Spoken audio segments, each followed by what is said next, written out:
नमस्ते है सबैजनालाई। आज फेरि धेरै दिनपछि एउटा सानो भिडियो लिएर आएको छु। जस्तो यो वालमा चाहिँ हाम्रो एउटा सिमेन्टको आर्ट बनाएको छु। यो आर्ट चाहिँ तपाईँलाई एउटा जानकारी दिउँ भनेर। जस्तो अब यता देखाउनु त। जस्तो यो चाहिँ नम्बुदाको कहानी हो, हिस्टोरी हो। त्यसको हिस्टोरीमा चाहिँ यो हामीले अहिले यो आर्ट गरेको छु। जस्तो यो दरबार भयो हैन, दरबार भयो। अनि यो तीनजना युवराज आइरहेछन् घोडामा आएको। अनि जस्तो यतानिर आउँदाखेरि हुनु त अब धेरै सिनहरू राखेको छ।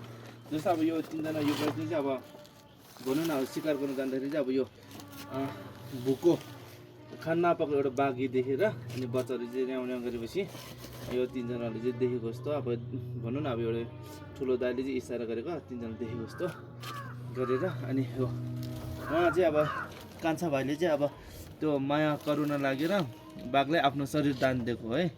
त्यो शरीर दान दिएपछि अनि फेरि यता आएर अर्को एउटा सिन यता चाहिँ के भन्दा नि अब बाउजी आएर आफ्नो अब बाघले चाहिँ मासु खाएर हड्डीहरू टिपेको जस्तो होइन आएर अनि त्यो हड्डीहरू लिएर चाहिँ यहाँ स्टुपा ठडाएको छ। त्यो स्टुपा खसेर अनि उहाँहरू चाहिँ अब पूजा गरेको लगभग अब यो नम्बुदा कहानी चाहिँ यस्तो रहेछ।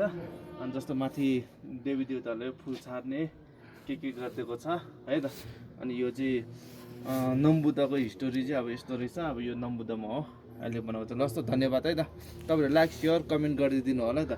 फेरि यस्तो भिडियोहरू फेरि आउनेछ है त।